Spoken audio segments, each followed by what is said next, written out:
الحمد لله والصلاة والسلام على رسول الله محمد بن عبد الله أما بعد يا أيها الذين آمنوا اتقوا الله حق تقاته ولا تموتن إلا وأنتم مسلمون. எல்லாம் வல்ல அல்லாஹ்வுக்கு சுப்ஹானஹு வ தஆலாவை போற்றி புகழ்ந்ததன் பின் பெருமானார் ஸல்லல்லாஹு அலைஹி வஸல்லம் அவர்கள் மீதும் அவர்களை பின்பற்றி வாழ்ந்த சஹாபாக்கள் தாபியீன்கள் இன்று வரை அவர்களை பின்தொடர்ந்து வருகின்ற நல்லோர்கள் எல்லோர் மீதும் என்றென்றும் சாந்தியும் சமாதானமும் நின்றவட்டுமாக. அஸ்ஸலாமு அலைக்கும் வரஹ்மத்துல்லாஹி வபரகாத்துஹு. அஸ்ஸலாமு அலைக்கும் வரஹ்மத்துல்லாஹி வபரகாத்துஹு. கண்ணியமிகு இஸ்லாமிய சகோதரிகளே, அல்லாஹு தஆலா நமக்கு இரண்டு வகையான நிஅமத்துக்களை வழங்குகிறான். அருட்கள்.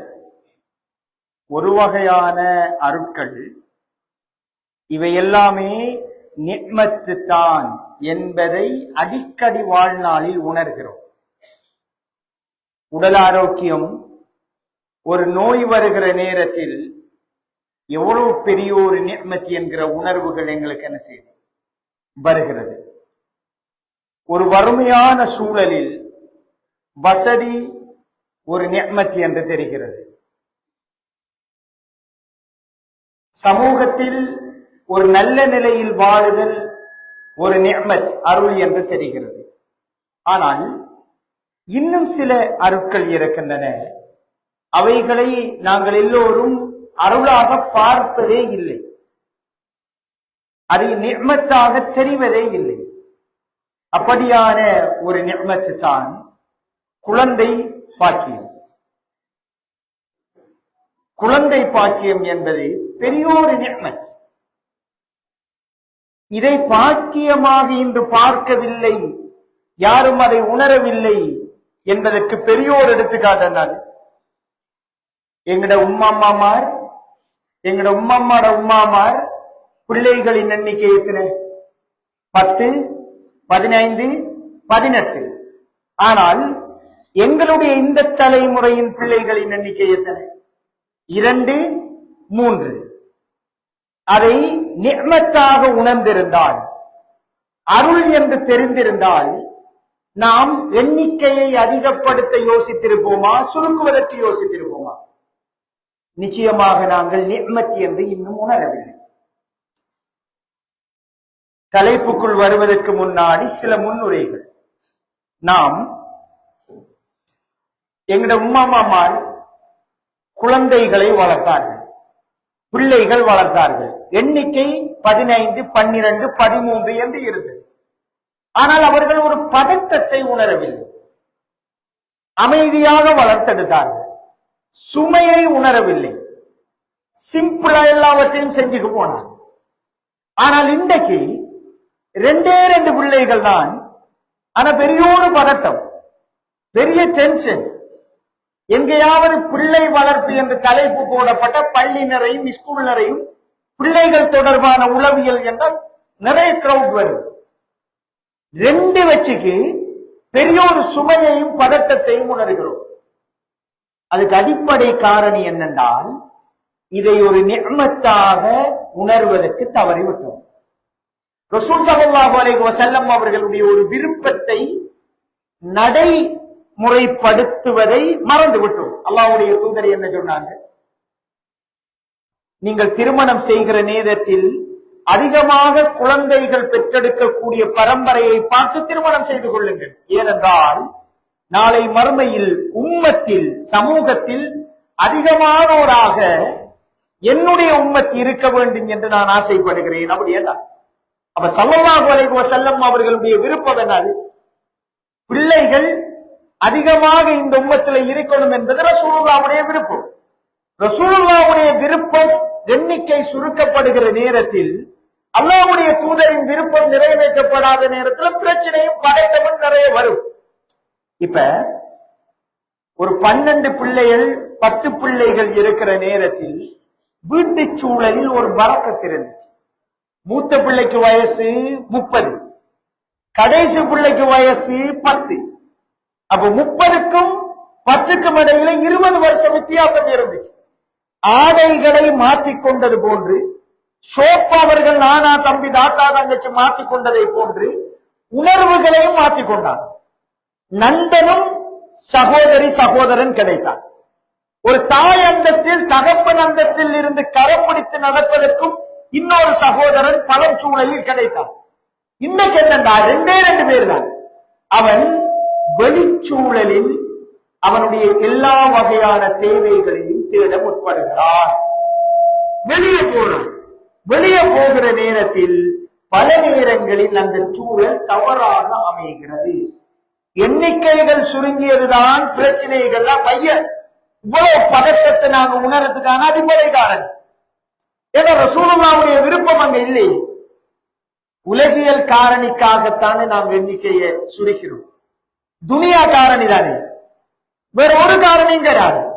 உண்மையில் ஆன்மீக காரணி இருந்தால் இது பெரிய ஆயிஷா ரலியல்லாஹு அன்ஹா எங்களுடைய தாய், அவங்களோட மகன் பேர் என்ன, மகளோட பேர் என்ன, அவங்களுக்கு குழந்தை பாக்கியம் கிடையாது, குழந்தையே இல்லை. ரசூல் ஸல்லல்லாஹு அலைஹி வஸல்லம் அவர்கள்ட்ட சொல்றாங்க, யா ரசூலல்லாஹ், சுவர்க்கத்தில் என் மனைவி ஆயிஷா தான் என்று அல்லாஹ்வுடைய தூதர் சொன்னாங்க. இவ்வளவு சிறப்பு வாய்ந்த எங்களுடைய தாய்க்கு குழந்தை கிடையாது. ரசூலுல்லாஹ்ட்ட கேட்கிறாங்க, யா ரசூலல்லாஹ், எல்லோரும் குழந்தையின் பெயர் சொல்லி அந்த தாயை அழைக்கிறார்கள்.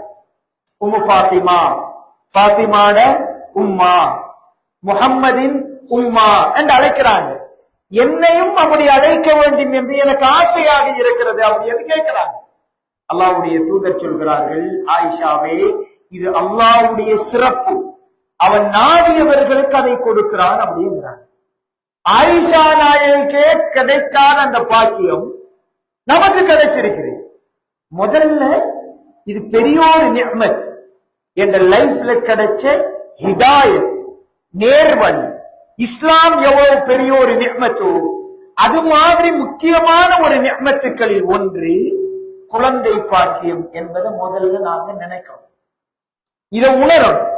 ஒவ்வொரு நாளும் சுக்ர் செய்யணும். ஒவ்வொரு நாளும் அல்லாஹ்வுக்கு அதுக்கு தேங்க்ஸ் பண்ணணும். அப்பதான் இதை சரியாக அமானிதமாக கையாளணும் அப்படிங்கிற ஒரு பொறுப்பு நமக்கு வரும். ஒருத்தர் எங்கள்கிட்ட ஒரு 20 லட்சம் காசை கொண்டாந்து பக்கத்து வீட்டுக்காரன் ஒரு 30 பவுன் நகையை ட்ரிப் போறாங்க, கொழும்புக்கு போறாங்க, எங்கள்ட்ட தந்துட்டு போறாங்க. 3 அளவாரம் கவனம். எப்படி இருப்போம் நம்ம? தூக்கம் போகுமா? எவ்வளவு கவனமாய் இருப்போம்? 3 நாள் அமானிதத்தை பாதுகாக்க வேண்டும் என்பதற்காய் ஒருவர் 20 பவுன் அவ்வளவுதான். எவ்வளவு பதட்டத்தோடையும் அமானித உணர்வோடையும் இருக்கிறோம். அல்லாஹ் விலை மதிக்க முடியாத குழந்தை செல்வத்தை 1 அல்ல, 2 அல்ல, 3 அல்ல, பல குழந்தைகளை அல்லாஹ் தந்திருக்கிற பொழுது அந்த அமானிதத்தை உணர்ந்திருக்கிறோமா? இங்க வந்த 20 பவுன்ல 3 லட்சத்துல வந்த அமானித உணர்வு இங்கே வந்திருக்கிறார்? நிச்சயமாக கிடையாது. கண்ணியமிகு சகோதரிகளே, இதை நாங்க உணரல என்கிறதுக்கு, அதாவது அல் குர்ஆனில் அல்லாஹு தஆலா இந்த துனியா வாழ்க்கையை ஒரு பிசினஸ் மாதிரி சொல்றாங்க, வியாபாரம் மாதிரி. குர்ஆனை பாருங்க, இன்னல்லாஹ இஸ்தரா மினல் முஃமினீன அன்ஃபுஸஹும் வ அம்வாலஹும் பிஅன்ன லஹுமுல் ஜன்னah. அல்லாஹு தஆலா முஃமின்களிடம் இருந்து அவர்களுடைய உயிரையும் சொத்தையும் வாங்கி கொண்டார், அதற்கு பகரமாக சுவனம் இருப்பதாக சொல்லி வாங்கி கொண்டார். அப்ப இது ஒரு வியாபாரம். அல்லாஹ்வுக்காக எங்களுடைய உயிரையும் சொத்தையும் எல்லாவற்றையும் தியாகம் செய்கிற பொழுது அல்லாஹ் அதுக்கு பகரமா என்னத்தை தாரும்? சொர்க்கத்தை தாரும். இப்ப இந்த சுவர்க்கத்தை அடைதல் என்பதில் வியாபாரத்துல 2 சிஸ்டம் இருக்குது. ஒன்றென்னது? குறுகிய கால வியாபாரம், சீசன் தொழில். பெருநாளைக்கு உடுப்பு வைக்கிறேன், பெருநாள் முடிஞ்சு அது முடிஞ்சிடும். இன்னொன்று இருக்கு நிரந்தர தொழில், சீனி, எப்பவுமே தேவையானது, நிரந்தரமான ஒரு வருமானம். நிரந்தர, நாங்க மௌத்தானாலும் சில முதலீடுகளை செய்து விட்டு போனால் கபருக்கு நன்மை வந்துட்டே இருக்கும். ஒரு முஃமினை பொறுத்த வரைக்கும் 2 இபாதத்துக்கள் இருக்குது. ஒன்று நிரந்தரமான நன்மைகள் வரக்கூடியது, இன்னொன்று சீசன். நாங்க நோன்பு பிடிக்கிறோம், நாங்க ஹஜ் செய்யறோம், நாங்க இன்னொரு தொழுகிறோம். மௌத்தானால் தொழுகையால் நன்மை வருமா? நின்று. நோன்பால் நன்மை வருமா? நின்று. ஹஜ்ஜால் நன்மை வருமா? அது ஒரு நன்மை இருக்குது, வரையறுக்கப்பட்டிருக்கும். மௌத்தோட அது நின்று. ஆனால் இன்னும் சில இபாதத்துக்கள் இருக்கின்றன, மௌத்துக்கு பிறகும் நன்மை வரும். அது கடும் முக்கியமான வணக்கங்கள், அது மிக மிக பிரதானமான வணக்கங்கள். அதுல ஒன்றுதான் என்னது? சாலிஹான குழந்தைகள். நாங்க மௌத்தானாலும் ஸல்லல்லாஹு அலைஹி வஸல்லம் அவர்கள் சொன்னாங்க, நாளை மறுமையில ஒரு மனிதனின் தரஜா சுவனத்தில் உயர்ந்துக்கே இருக்கும். சுவனத்துல பல படித்தரம் இருக்குது, ஒன்றல்ல இரண்டல்ல, பல படித்தரம். ஒருவர் சுவனவாதிதான், ஆனாலும் அந்தஸ்து கூடிக்கே போகும். அவர் அல்லாஹ் கிட்ட கேட்பார், யா அல்லாஹ், நான் மௌத்தாகிட்டேன், என் அமல் எல்லாம் துண்டிக்கப்பட்டு விட்டது, ஆனால் இப்பொழுதும் நான் உயர்ந்து செல்கிறேனே அப்படின்னு கேட்பாங்க. அல்லாஹ் சொல்லுவான், என்ன காரணம் தெரியுமா? உண்ட சாலிஹான பிள்ளைகள் உனக்காக துஆ செய்கிறார்கள், தர்மம் செய்கிறார்கள், எந்த நல்லமல்களிலும் உன்னை நினைவுபடுத்துகிறார்கள், அதனால் தான் இந்த உயர்வு என்று சொல்லப்படும். அல்லாஹு தஆலா அப்படியான பாக்கியத்தை நம் அனைவருக்கும் தந்தர வேண்டும். அப்படியான ஒரு பாக்கியம் கிடைக்கணும். உங்களோட வாழ்நாள்ல நீங்க காண்ற உச்சபட்சமான காட்சி மகிழ்ச்சி என்ன தெரியுமா?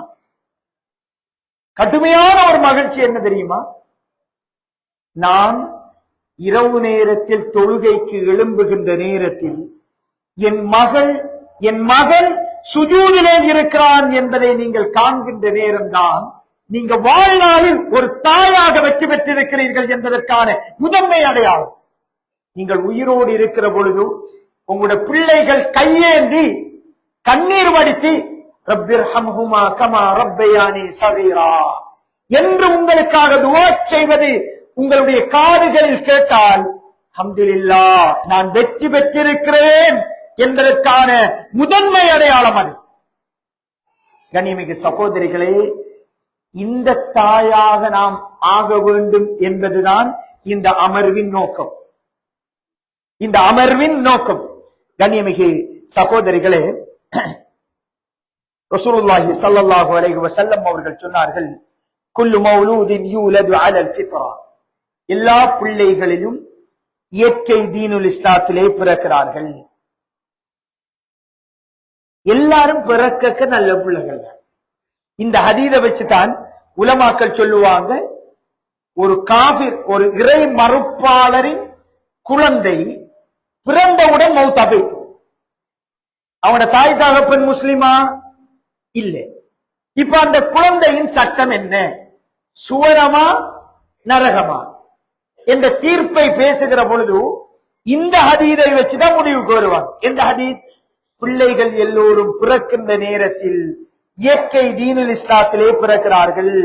அவர்களுடைய பெற்றோர்கள் தான் யகூதிகளாக, கிறிஸ்தவர்களாக, நெருப்பு வணங்கிகளாக மாற்றுகின்றார்கள் என்கிற செய்தியை வைத்தே முடிவுகள் சொல்றாங்க. இந்த ஹதீஸ் என்னத்தை சொல்லுது? ஒரு முக்கியமான செய்தியை சொல்லுது. என்னென்றால், குழந்தைகள் நல்லவர்களாகுவதும் தீயவர்களாக மாறுவதும் பெரும் சக்தி தாக்கம் செலுத்துவது யார்? தாயும் தகப்பனும் தான் என்பதை தெளிவாக இந்த செய்தி சொல்லுவதை பார்க்கிறோம். எங்களுடைய சமூகத்துல பல வகையான பெற்றோர்கள் இருக்கிறாங்க. ஒரு 4 வகையான பெற்றோர்களை அடையாளப்படுத்தலாம். ஒரு சாரார் எப்படி என்றால் சர்வதிகார பெற்றோர்கள். அடி, உத, கிள்ளு, எந்த கலந்துரையாளரும் கிடையாது. ஒரு ஆமிக்காரர் மாதிரி வாப்பா இருப்பார். அவர் அதை பெருமையா சொல்லுவார், நாம் வீட்டுக்குள்ள வந்தா எல்லாம் கிளியரா பார்.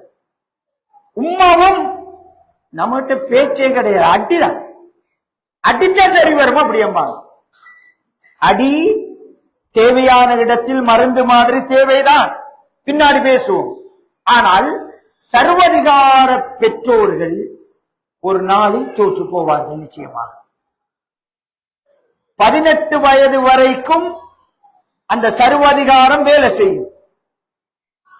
பயம் குறைகிற வயதில் அது வெற்றி அளிக்காது. உளமாற்றங்கள் என்பது வெறுமனே இறுக்கமான செயற்பாடுகளால் மாத்திரம் என்ன செய்யாது, வெற்றி அளிக்காது. இன்னொரு வகை பெற்றோர்கள் இருப்பாங்க, அதாவது பிள்ளைகள் பெற்றோர்களாகவும் பெற்றோர்கள் பிள்ளைகளாகவும் இருப்பாங்க. பிள்ளைகள் நினைக்கிறது எல்லாத்தையும் வாங்கி கொடுக்கிறது. என்னன்னு கேட்டா, நான் பட்ட கஷ்டம் பிள்ளைகள் யாரும் என்ன செய்யக்கூடாது, படக்கூடாது. கேட்கிறதெல்லாம் வாங்கி கொடுக்கிறது. இதுதான் குழந்தை வளர்ப்பின் உச்சமான சந்தோஷம் அப்படி என்று நினைப்பாங்க. மெட்டீரியல் திங்ஸ் அவர் என்ன கேட்டாலும் கொடுக்கிறதா. குறிப்பா இந்த கோவிட்-19 வந்ததுக்கு பிறகு, இந்த கொரோனா காலம், பாடசாலைகள் எல்லாம் இழுத்து மூடினதுக்கு பிறகு கல்வி கற்பதற்கு அடிப்படை சாதனங்கள்ல உண்டாக என்ன மாறுச்சு, போன். கொப்பி பென் எல்லாம் மறந்து போன் தேவை. அது இந்த கோவிட்-19 பின்னாடி. இது உமாக்கு ஒரு போன் இருக்கும், பாப்பாக்கு ஒரு போன் இருக்கும். புள்ள 9ஆம் ஆண்டு படிக்கும், புள்ளைக்கு ஒரு போன். பாப்பாட போன், அதுல இந்த கிளாஸுக்கு ஒரு டைம் கொடுத்து பாப்பாக்கு ஒரு சின்ன தியாகம் செய்யலாம இருக்கும். அந்த டைமுக்கு அவர் போன் உண்டு. உமாவுக்கும் ஒரு சின்ன ஒரு டைம் உண்டு, தியாகம் செய்யலாம இருக்கும். கடைசியா புள்ளட கையில போன், புள்ள பெரியோரு கொலையில வந்து நிக்க, என்ன குறை வச்சு 9ஆம் ஆண்டுலயே போன் வாங்கி தந்ததானே, அதான பாப்பா பிரச்சனை. நீங்க 9ஆம் ஆண்டுல கொடுத்தது தானே இங்க கொண்டாந்து வந்து நிக்குது, அதுக்கு ரெடி இல்லை. கண்ணியமிகு சகோதரிகளே, ஸல்லல்லாஹு அலைஹி வஸல்லம் அவர்கள் ஃபாத்திமா நாயகி ரசூலுல்லாஹ்வுடைய மகன். ஸல்லல்லாஹு அலைஹி வஸல்லம் அவர்கள் மௌத்தானத்துக்கு பிறகு உயிரோடு வாழ்ந்தது ஃபாத்திமா நாயகி மட்டும்தான். மற்ற எல்லா பிள்ளைகளும் ரசூல் ஸல்லல்லாஹு அலைஹி வஸல்லம் அவர்கள் உயிரோடு இருக்கிற பொழுதே மௌத்தானாங்க. ஃபாத்திமா நாயகியோடு அல்லாஹ்வுடைய தூதர் கடுமையான அன்பு வச்சிருந்தாங்க. எந்த அளவு அன்பென்றால், சக்கராத்துடைய வேதனை ரசூல் ஸல்லல்லாஹு அலைஹி வஸல்லம் அவர்களுக்கு பேச முடியல. தன்னுடைய கரத்தை தண்ணீருக்குள் நனைத்து முகத்தை தடவி கொண்டிருக்கிறார்கள். ஃபாத்திமா நாயை பார்த்துட்டாங்க, தலையை அசைக்கிறாங்க, கிட்டவா மகளே என்று கூப்பிடுறாங்க. காத ஃபாத்திமா நாயகி கிட்ட கொண்டு போறாங்க. ஸல்லல்லாஹு அலைஹி வஸல்லம் அவர்கள் மௌத்தாகிற இறுதி நாள் சஹாபாக்கள் சொல்றாங்க, ரசூலுல்லாஹ்வுக்கு பள்ளிக்குள் வர முடியவில்லை, ஜன்னலுக்குள் எங்களுடைய முகத்தை எட்டி பார்த்தார்கள், பள்ளிக்கு கூட போக முடியல. எங்களை பார்த்து இறுதியாக புன்முறுவல் போட்டார்கள், சிரித்தார்கள். அதுவே ரசூலுல்லாஹ்வை நாங்கள் உயிரோடு கண்ட இறுதி தருணம் என்கிறாங்க. அப்படியான கட்டத்திலும் மகளோடு என்ன செய்யறாங்க, காதுக்கு ஒரு ரகசியம் சொல்றாங்க, பேசுறாங்க. ஸல்லல்லாஹு அலைஹி வஸல்லம் அவர்கள், அல்லாஹ்வுடைய தூதர் அந்த அளவுக்கு ஃபாத்திமா நாயகியில் அன்பு வச்சிருந்தாங்க. ஃபாத்திமா நாயிடம் மாமியாட, அதாவது அலி ரலியல்லாஹு அன்ஹு அவர்களை திருமணம் செஞ்சிருந்தாங்க. அலி ரலியல்லாஹு அன்ஹு அவர்களுடைய உம்மாட பேரும் ஃபாத்திமா, மனைவிட பேரும் ஃபாத்திமா. அலி ரலியல்லாஹு அன்ஹு அவங்க கொஞ்சம் நுட்பமானவர். எப்பவுமே மருமகள் மாமியா ஃபைட் கடுமையா வாரது. அது எங்கேயும் அமெரிக்காவுக்கு போனாலும் இருக்கும், சவுதிக்கு போனாலும் இருக்கும், நம்மள ஊருக்கு வந்தாலும் இருக்கும், எங்கேயும் இருக்கும். அது ஃபாத்திமா நாயகிக்கு அலி ரலியல்லாஹு அன்ஹு அவங்க சொல்றாங்க, வீட்டில இருக்கிற உள்வேலைகளை நீங்க செய்யணும். அவர் தாக்கி சொல்றாங்க, வெளி வேலைகள் நீரை சுமந்து வார அப்படியான வேலைகள்ல நீங்க செய்யணும் என்கிறாங்க. ஃபாத்திமா நாயகி வேலை செஞ்சு கையெல்லாம் பொக்களிச்சு போய்த்து, கடுமையான காயம், பொக்களிச்சு போய்த்து. ரசூல் ஸல்லல்லாஹு அலைஹி வஸல்லம் அவர்கள் ஒரு யுத்தத்துக்கு போய் வந்திருக்கிறாங்க, அடிமைகளோடு வந்திருக்கிறாங்க. இந்த செய்தியை அலி ரலியல்லாஹு அன்ஹு அவங்க சொல்றாங்க, வாப்பா அடிமைகளோட வந்திருக்கிறாங்க, உங்களோட கைய பார்த்தா கவலையா இருக்குது, பாப்பா கிட்ட போய் ஒரு அடிமை எடுத்து வந்தா வேலைக்கு லேசா இருக்குதுங்கிறாங்க. பாத்திமா நாய்க்கும் ஐடியா ஓகே. போறாங்க. ரசூல் ஸல்லல்லாஹு அலைஹி வஸல்லம் அவர்கள் வீட்டுல இல்ல. ஆயிஷா நாயிட்ட வந்த விஷயத்தை சொல்லிட்டு வந்துறாங்க. அல்லாஹ்வுடைய தூதர் இரவு நேரம் வீட்டுக்கு வராங்க. ஆயிஷா நாய் சொல்றாங்க, உங்களோட மகளார் வந்தாங்க, கையெல்லாம் பொக்களிச்சு பேத்துட்டு ஒரு அடிமையை கேட்டாங்கன்னு சொல்றாங்க. அல்லாஹ்வுடைய தூதர் இரவு நேரம் பல வீடுகளில் பார்க்கிறோம், திருமணம் முடிச்சு கொடுத்தா பொறுப்பு முடிஞ்சாச்சு பிள்ளைகள் என்று நினைக்கிறோம். அப்பாடா, இனி அபிர பிரச்சனையாச்சு அவங்களாச்சு. இதான் பல இடங்கள்ல நிலைமை. ஸல்லல்லாஹு அலைஹி வஸல்லம் அவர்கள் திருமணத்திற்கு பிறகும் பிள்ளைகள் விடயத்தில் கவனமாக இருந்திருக்கிறாங்க. மிச்ச கவனமா இருந்தாங்க. உடனே நாளைக்கு சந்திப்போம் என்று நினைக்கல. பாத்திமா நாயுடு வீடு நோக்கி உடனே போறாங்க. போய் சலாம் சொல்லி கதவை தட்டுறாங்க. ரெண்டு பேரும் தூங்குறதுக்கு ரெடி, மகளும் மருமகனும். கதவு திறக்கப்படுது. உள்ள போய் விருப்புல நடுவுல ரசூலுல்லாஹ் உட்காராங்க. அலி ரலியல்லாஹு அன்ஹு அவர்கள் சொல்றாங்க, மருமகன் என் வயிற்று பகுதியில் அல்லாஹ்வுடைய தூதரின் ஒரு காலின் ஒரு பகுதி பட்டது, முழங்கால் பட்டது, அந்த குளிமையை நான் உணர்ந்தேன். அப்படியே அவ்வளவு நெருக்கமா மருமகனோட இருக்கிறாங்க. இருந்தால் பாத்திமா நாயிட கைய பாக்குறாங்க ரசூலுல்லாஹ். பார்த்துட்டு சொல்றாங்க, உங்கள் இரண்டு பேருக்கும் அடிமையை விட சிறந்த ஒன்றை கற்றுத்தரட்டுமா அது கேட்கிறாங்க. ரெண்டு பேரும் ஆமங்கிறாங்க. சொல்றாங்க, அல்லாஹ்வுடைய தூதர் இரவு நேரத்தில் தூங்குகின்ற நேரத்தில் சுப்ஹானல்லாஹ் 33 தரம், அல்ஹம்துலில்லாஹ் 33 தரம், அல்லாஹு அக்பர் 34 தரம் சொல்லிவிட்டு தூங்குங்கள். அடிமையை விட அது சிறந்ததுங்கிறாங்க. கண்ணியமிகு சகோதரிகளே, அல்லாஹ்வுடைய தூதர் விரும்பி இருந்தால் மகளுக்கு உடன் அடிமையை கொடுத்திருக்கலாம். கொடுக்கிறதுக்கு நியாயம் இருக்குது, கொடுத்திருக்கலாம். ஆனால் ரசூல் ஸல்லல்லாஹு அலைஹி வஸல்லம் அவர்கள் நினைப்பதையெல்லாம் கொடுக்கணும் பிள்ளைகளுக்கு, அதுதான் சிறந்த பெற்றோர் என்பது தவறு என்பதை இந்த சமூகத்திற்கு கற்றுக் கொடுக்கிறாங்க. சமைக்க தெரியாது பிள்ளைகளை திருமணம் முடிச்சு கொடுக்க சொல்றது, இந்த பிள்ளைக்கு அழ தெரியாதுங்கிறது. அப்படி புள்ள தேவையில்லை. வெங்காயம் பட்டக்கையாலும் கண்ணால தண்ணி வரும். அவர் நினைக்கிறது என்னன்னா, பாய்லர்ஸ் கோழி மாதிரியே பிள்ளைகளை வளர்க்கணும் என்று நினைக்கிறது. கூட நோய் வாரது பாய்லர்ஸுக்கா நாட்டு கோழிக்கா? பாய்லர்ஸுக்கு தான் வரும். இன்னொரு இடத்தை திருமணம் செஞ்சு கொடுக்க போறது. ஒரு சுமைகளை கொடுத்து வளர்க்காவிட்டால் அந்த பிள்ளை எந்த சுமையையும் யாரையும் சுமப்பதற்கு தயார் இல்லாத மனோநிலை தான் என்ன செய்யும், வளரும். ரசூல் ஸல்லல்லாஹு அலைஹி வஸல்லம் அவர்கள் எல்லாமே கொடுப்பதற்கு வாய்ப்பிருந்தும் அல்லாஹ்வுடைய தூதர் ஸல்லல்லாஹு அலைஹி வஸல்லம் அவர்கள் அதை கொடுக்காமல் சில விஷயங்களை அழகாக கற்ற நேரத்தில் ஓதி உடல் முழுவதும் தடவினார்கள். ஏன்? அது உடலுக்கும் வலிமை கொடுக்கிறது, நோய்களில் இருந்து பாதுகாக்கிறது, ஒரு சக்தி வாய்ந்தது.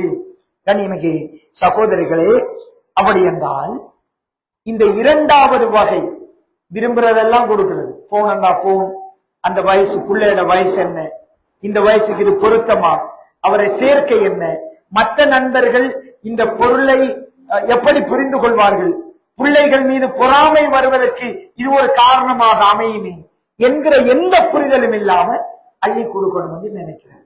இது தவறான ஒரு விடயம் என்பதை புரிந்து கொள்ளணும். இன்னொரு பகுதி பெற்றோர்கள் எப்படி என்றால், எதையும் கண்டுகொள்ள மாட்டார். எதையும் கண்டுகொள்றது பிள்ளைகளுக்காகத்தான். குறிப்பாக வாப்பாமார் நினைக்கிற என்னண்டா, எல்லாம் பிள்ளைகளே தான் நாம கஷ்டப்படுறோம், அள்ளி கொடுக்கும், ஓடி செலவழிக்கிறோம். அவருக்கு புள்ள எத்தனாம் ஆண்டு படிக்குதுன்னு தெரியும். அவரை புள்ள எத்தனாம் ஆண்டு படிக்கிறேன்னா 4-3 நினைக்கிறேன். பாரு, எத்தனாம் ஜூஸ் புள்ள ஓதுது தெரியா? புள்ளோட கிளாஸ் டீச்சர் யாரு? உமாக்கு மட்டும்தான் தெரியும். பேரண்ட்ஸ் மீட்டிங் போறது உம்மாமார். இப்படியான ஒரு கண்டுகொள்றல கேட்டா நாம் வந்துட்டு பிள்ளைகளுக்காகத்தானே ஓறன், அவங்களுக்கு தானே பாடுபடுறேன், அவங்களுக்கு தானே மாடாக உழைக்கிறேன் என்றா கடைசியா அவங்களுக்கு இவர் உழைச்சிருப்பார். ஆனா என்ன நோக்கத்துக்காக அதை செஞ்சாரோ அந்த நோக்கத்தை அடைய முடியாமலேயே மௌத்தாகுவார். எப்படி? அல்லாஹ்வுடைய பரக்கத் இருக்குதானே எண்ணிக்கையில கிடைக்கிறது. ஒருத்தருக்கு 10 பிள்ளை இருக்கு, துனியாவுக்கும் பிரயோஜனம் இல்லை, ஆகிரத்துக்கும் பிரயோஜனம் இல்லை, ரெண்டுக்கும் பிரயோஜனம் இல்லை என்ற பரக்கத் இல்லை. இன்னொருத்தருக்கு ஒரே ஒரு பிள்ளைதான் இருக்கு, ஆனால் பரக்கத்து நிறைய இருக்கும், துனியாவுக்கும் பிரயோஜனமாயிருக்கும், ஆகிரத்துக்கும் பிரயோஜனமாயிருக்கும். ஏன்? அவர் அவ்வளவு ரிஸ்க் எடுத்திருப்பார், பிள்ளைகளோடே கடந்திருப்பார், பிள்ளைகளோடே இருந்திருப்பார், அவர் முன்மாதிரியாக இருந்திருப்பார்.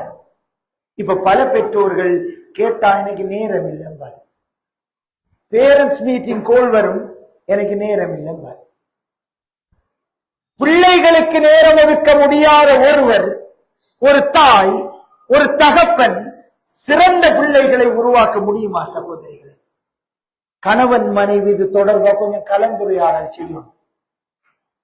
வாழ்றது பிள்ளைகளுக்காகத்தானே, உழைக்கிறது பிள்ளைகளுக்காகத்தானே.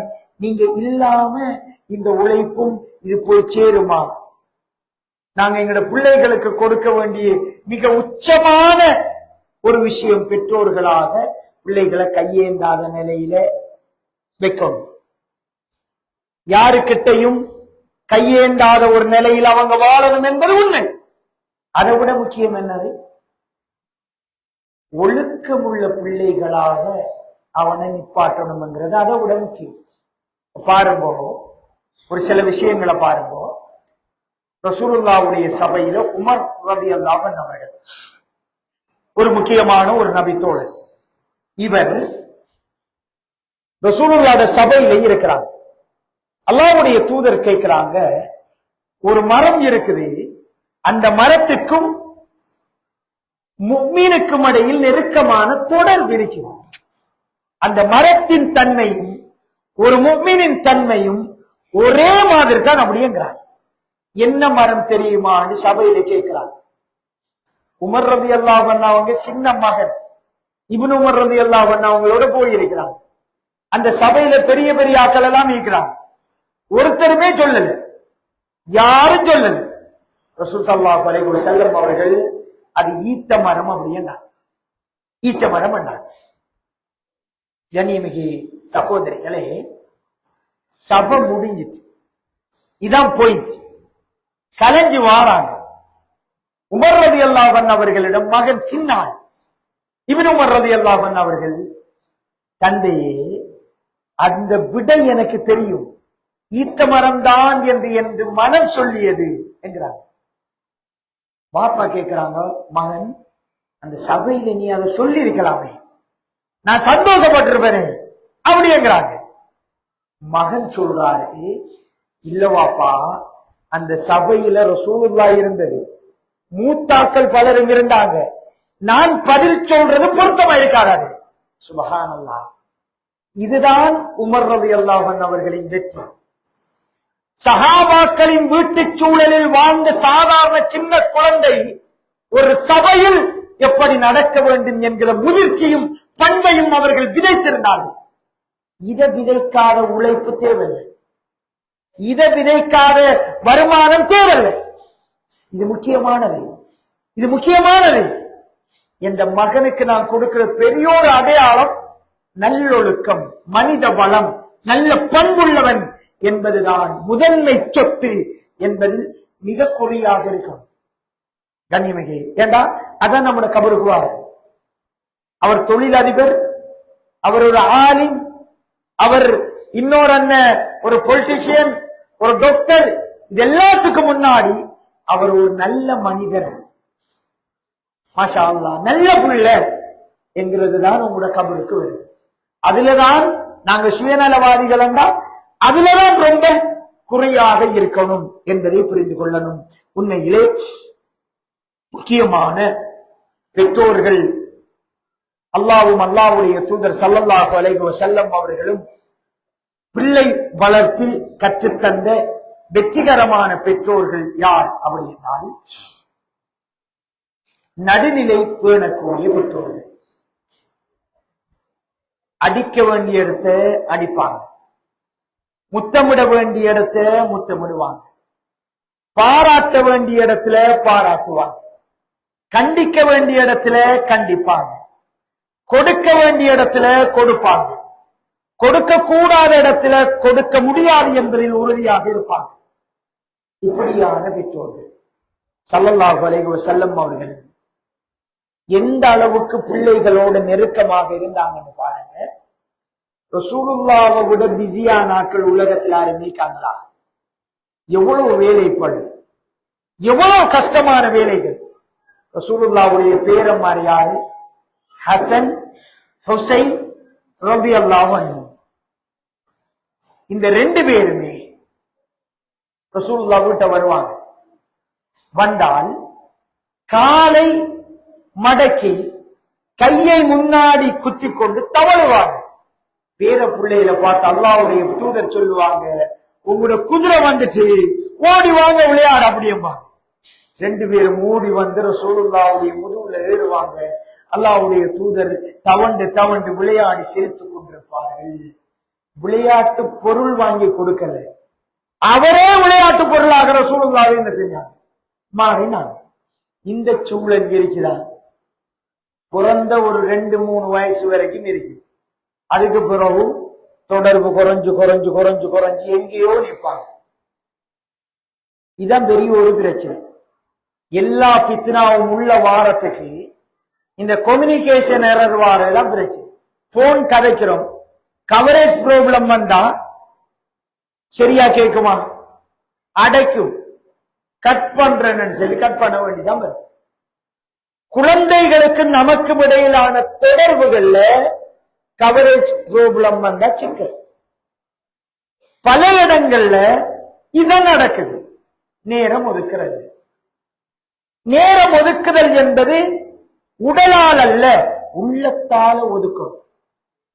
சிரிச்சு பேசணும், உணர்வுகளை பகிர்ந்து கொள்ளணும், ஒண்ட சாப்பிடணும். சாப்பிடுவது உணவல்ல, உணர்வுகளை பகிர்ந்து கொள்ளுதல். உலக விஷயத்தை வாப்பா மகன் உம்மா பேசணும். ஒவ்வொரு நாளும் 5 நிமிடம் வீட்டு சூழலில் ஒரு சந்திப்பு இருக்கணும். தர்ஜுமாவை வாசிக்கிறது, புகாரியை வாசிக்கிறது, ரியாது சாலிஹினை வாசிக்கிறது.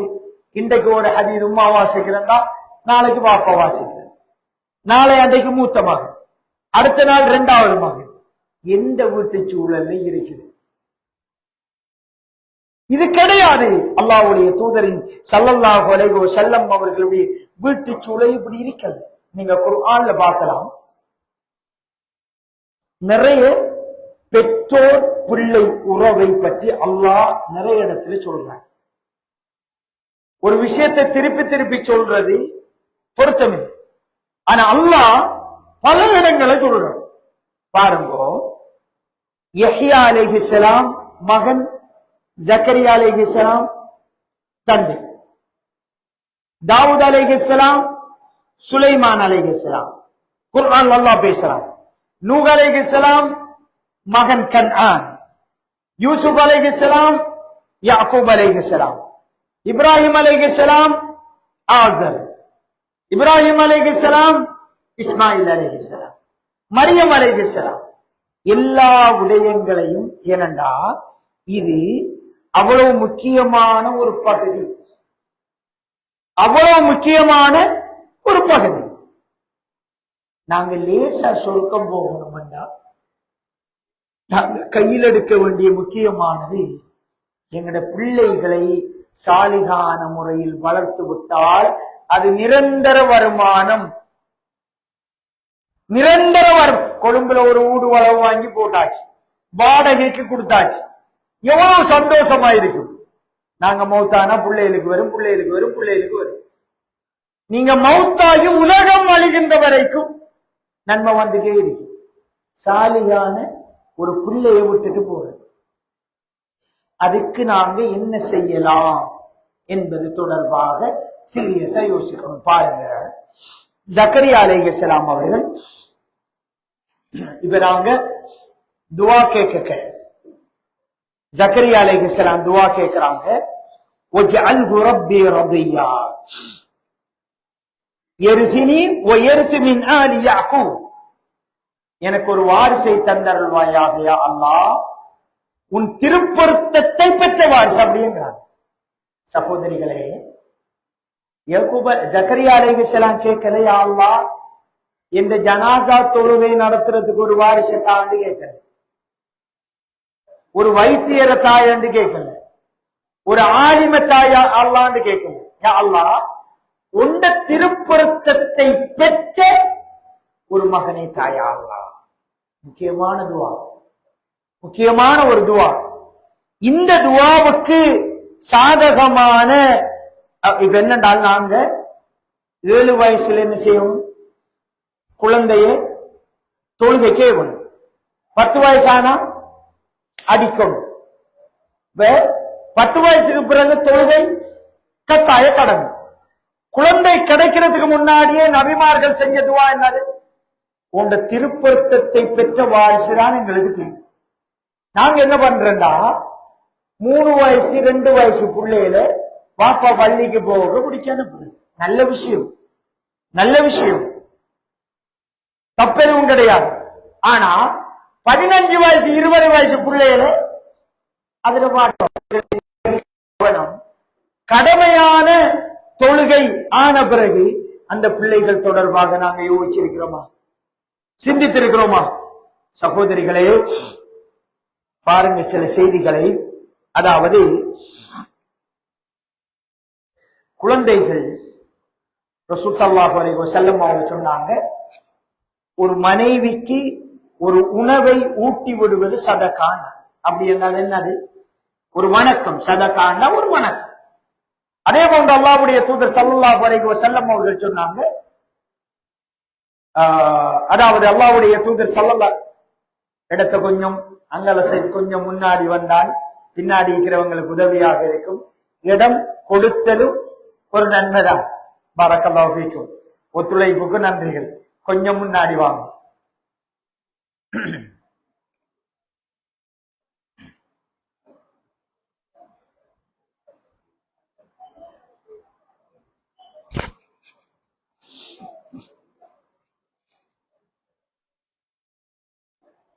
அதாவது கனிமிகு சகோதரிகளே, மனைவிக்கு ஒரு உணவை ஊட்டி விடுவது தர்மம். அது சதகாண்டாங்க அல்லாஹ்வுடைய தூதர். பாருங்க, பிள்ளைகளுக்கு உடுத்து விடுதல் தர்மம் தானே, சதகா வணக்கம். எண்ணெய் தேய்த்தல் வணக்கம், உறங்க வைத்தல் வணக்கம், ஊட்டி விடுதல் வணக்கம். ஒரு கேள்வி கேட்கிறேன், எத்தனை வீடுகளில் மியூசிக் இல்லாமல் சாப்பாடு கொடுக்கிறீங்க? எத்தனை வீடுகளில் பாட்டில்லாமல் பிள்ளைகளை தூங்க வைக்கிறீர்கள்? எத்தனை வீடுகளில் போன் இல்லாமல் இந்த வணக்கங்கள் நிறைவேற்றப்படுகின்றன? இல்லையே. இபாதத்துக்களையே ஃபித்னாவோட தான் நடக்குது. நாங்க கொஞ்சம் சீரியஸா யோசிக்கணும். இபாதத்துக்களையே ஃபித்னாவோட தான் நடக்குது. எனவே கண்ணியமிகு சகோதரிகளே, அல்லாஹ்வுடைய திருப்பொருத்தத்தை பெற்ற வாரிசுகள் நமக்கு தேவண்டா, அந்த திருப்பொருத்தத்தை பெறறதுக்கு நாங்க கொஞ்சம் தியாகம் செய்ய வேண்டி வரும். என்ன தியாகம்? நானே என் பிள்ளையின் முன்மாதிரி, என்னை பார்த்தே அவன் வளர்கிறான். யா அல்லாஹ், என்னுடைய இயல்பான கெட்ட குணங்கள் எதையும் என் பிள்ளைக்கு கடத்தி விடாதே. என்ற நிறைய குறை இருக்குது. யா அல்லாஹ், அதிகமா கோபப்படுவேன், பிள்ளைகளை ஒத்துக்கொள்ள மாட்டேன், தர்க்கம் செய்வேன், இப்படியான எதிர்மறையான எண்ணங்களை என் பிள்ளைக்கு கொடுத்து விடாதே இறைவா. என் பிள்ளை என்னை பார்த்து நல்ல பண்புகளை மாத்திரம் சுமக்கக்கூடிய ஒரு நிலையை உருவாக்குவாயாக இறைவா. இது எங்களோட பிரார்த்தனையில் முக்கிய பகுதியா இருக்கும். பாருங்கோ, இப்ப என்னென்றால், ஒரு குழந்தைகளை வளர்க்கிற நேரத்துல கொஞ்சம் நுட்பமாகவும் இருக்கும். ஏனென்றா குழந்தைகள் பெரும்பாலும் இந்த காலத்தில் தவறி போதல். நல்லா இருந்த புள்ள ட்ரக்ஸுக்கு அடிக்ட் ஆயிருப்பார். அல்லாஹ் பாதுகாக்கணும். நல்லா இருந்த புள்ள தொழாம திடீரென்ற மாதிரி நின்றிருப்பார். நல்லா இருந்த புள்ள அவனோட பேச்சிலையும் நடத்தையிலையும் ஒரு மாற்றம், அல்லது சில இடங்கள்ல பிள்ளைகள் துஷ்பிரயோகம் செய்யப்படும். கவன ஈனம் மற்ற பெற்றோர்கள். ஒரு செய்தியை பாருங்க. யாக்கூப் அலைஹிஸ்ஸலாம் அவர்களுடைய மகன் யாரு? யூசுப் அலைஹிஸ்ஸலாம். யூசுப் அலைஹிஸ்ஸலாம் அவர்களை சகோதரர்களை கொண்டு போய் கிணத்துல போட்டுட்டு வந்தாங்க. போட்டுட்டு வர சும்மா வந்தாங்களா? யாக்கூப் அலைஹிஸ்ஸலாம் அவர்கள்ட்ட மகண்ட ஷர்ட், யூசுப் அலைஹிஸ்ஸலாத்துல ஷர்ட்டையும் அதுல ரத்தமும் பூசி ஓனாய் பிடிச்சிட்டு அழுதுக்கு வாராங்க. யாக்கூப் அலைஹிஸ்ஸலாம் அப்படியா என்று அந்த கதையை மொத்தமா நம்பல. ஷர்ட் இருக்குது, ரத்தம் இருக்குது, அழுகிறாங்க, எல்லாம் நடக்குது. ஆனால் யாக்கூப் அலைஹிஸ்ஸலாம் சொல்றாங்க, காலபல் சவ்வலத் லக்கும் அன்ஃபுசுக்கும் அம்ரா. ஒரு கெட்ட விஷயத்தை ஷைத்தான் உங்களுக்கு அழகுபடுத்தி காட்டியிருக்கிறான். யாக்கூப் அலைஹிஸ்ஸலாம் நுட்பமா யோசிக்கிறாங்க. ஏதோ ஒரு இடத்துல இவங்க மிஸ் பண்ணிருக்கிறாங்க. ஒரு ஓனாய் கடித்த ஷர்ட் இப்படி இருக்காது. ஒரு ஓனாய் கடித்த ஷர்ட் ரத்தம் இப்படி இருக்காது. பூசின ரத்தம் எப்படி இருக்கும், கடிச்ச ரத்தம் எப்படி இருக்கும். பிள்ளை வளர்ப்பில் இது முக்கியம், தேவை. என்ன புள்ள அப்படி செஞ்சிருக்காங்க. அதுக்கு சும்மா சண்டை பிடிக்கிறது பிரச்சனையே. உங்களோட புள்ள எந்த புள்ள அப்படி செஞ்சிருக்க, செல்லல. உங்களோட பிள்ளைக்கு நல்ல மார்க்ஸ் ஆஃப் ஸ்கூல்ல என்னண்டே கேட்கறல, சண்டை பிடிக்கிறது. எந்த புள்ள அப்படி செஞ்சே இருக்காது. யாக்கூப் அலைஹிஸ்ஸலாம் அப்படி புள்ள வளர்க்கல. யாக்கூப் அலைஹிஸ்ஸலாம் அவர்கள் நுட்பமாக யோசிக்கிறார்கள். எந்த வீட்டு சூழலில் இந்த நுட்பத்தை தவற விடுகிறார்களோ, என்ற பிள்ளை வளமையா வீட்டுக்கு வாரது 5:30 6 மணி, அண்மை காலமா 7 மணி 8 மணி ஆகுது. ஏதோ சம்திங் எங்கே நடக்குது. யோசிக்கணும், என்ன செய்யலாம். பாப்பாவோட கதைக்கணும், மத்தாக்களோட கதைக்கணும், அவரை சேர்க்கை என்னன்னு பார்க்கணும். வளர்கிற நேரத்திலேயே பிரச்சனையை கண்டறியணும். இல்லாட்டி பிரச்சனைக்கு வயசு கூடிடும், கேன்சர் பரவிடும், கஷ்டமாயிருக்கும்.